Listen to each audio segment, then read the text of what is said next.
21 Days to a Big Idea tells you the best way to consolidate the creative and rational sides of your brain, to think of cool, new ideas and fun ways to actualize them, which may even assist you with creating a sustainable business over the long haul in as little as 21 days. The line is really meager. The one between too many and too hardly any ideas, I mean. The majority of the individuals fall into one category or the other. They either think they have way too many ideas, like me, and can never execute all of them. Or on the other hand, they accept they have absolutely nothing more than a bad memory once and can't think of anything creative at all. No one says, "Yeah, I have a couple of smart thoughts sometimes, simply enough when I need them." It's always either. Believe it or not, those of us in hyper-idea hibernation mode would probably be best off closing down their creative crazy brain more often than not, getting the chance to work, and then brainstorming when we have to.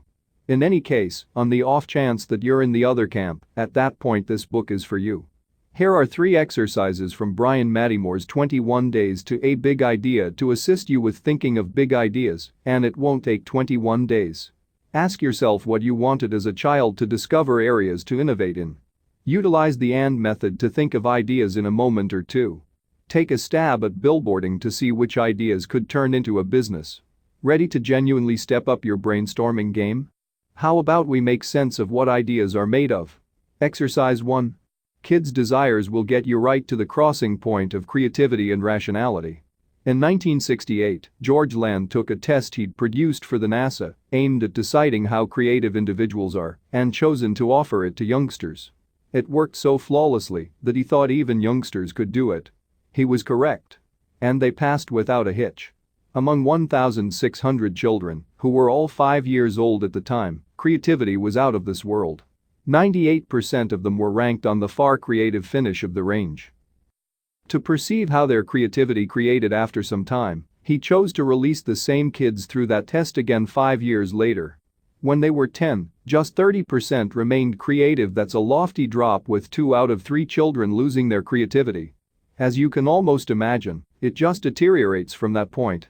At 15 years old, just 12% were as yet creative. And on the off chance that you give the test to adults, well, you get the other side of the 5-year-olds. Just 2% are creative. Clearly, it appears to be a smart thought to expose back your internal identity, the creative candle again. And in fact, it works. Think of the things you wished you could do as a youngster. Chances are, a couple of these dreams have been grown already, however there are probably bounty left to at present create. For example, in the event that you wanted to fly, well, we have airplanes now. And in the event that you want to travel to an entire other world, virtual reality is gradually making its presentation. All of these things started as crazy youth dreams, yet once rational adult brains started tackling them, they became a reality. Exercise 2. Come up with ideas in 30 seconds flat by utilizing the AND strategy. What in the event that I told you had to thought of a crazy new innovation in the following 30 seconds? You'd probably panic and freeze straight up, wouldn't you? All right, here's a little assistance. You can join 2 random words, a thing and an adjective, before starting to consider your idea. This is what Bryan Mattimore calls the AND system, and it's essentially meant to get your brain to think in new ways. In the event that you compose things on a heap of cards and adjectives on another, at that point draw one from each heap. New ideas will rapidly fall into place. For example, what might you do with cards that read garden and uproarious?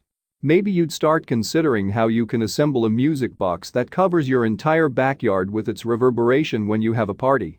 Or then again, how you can mute the sound of your lawnmower to make it less annoying for your neighbors. It's just plain obvious, that's 2 already.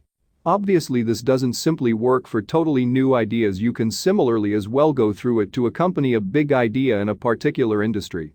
Simply fix the thing in place, for example blooms, on the web, fashion, or pizza, and then attempt 20 to 30 unique adjectives. You'll rapidly have an entire pack of new ideas. Exercise 3. Find suitable business ideas with billboarding. Be that as it may, not all ideas are sustainable.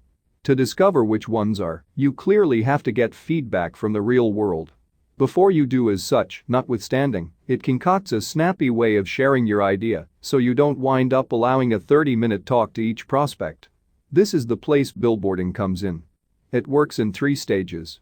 Think of a snappy name for your item by clearly characterizing what your idea is and which issue it comprehends for your customers. Run down all of your item's benefits. Take the most grounded of all the in addition to focuses and use it to create a slogan.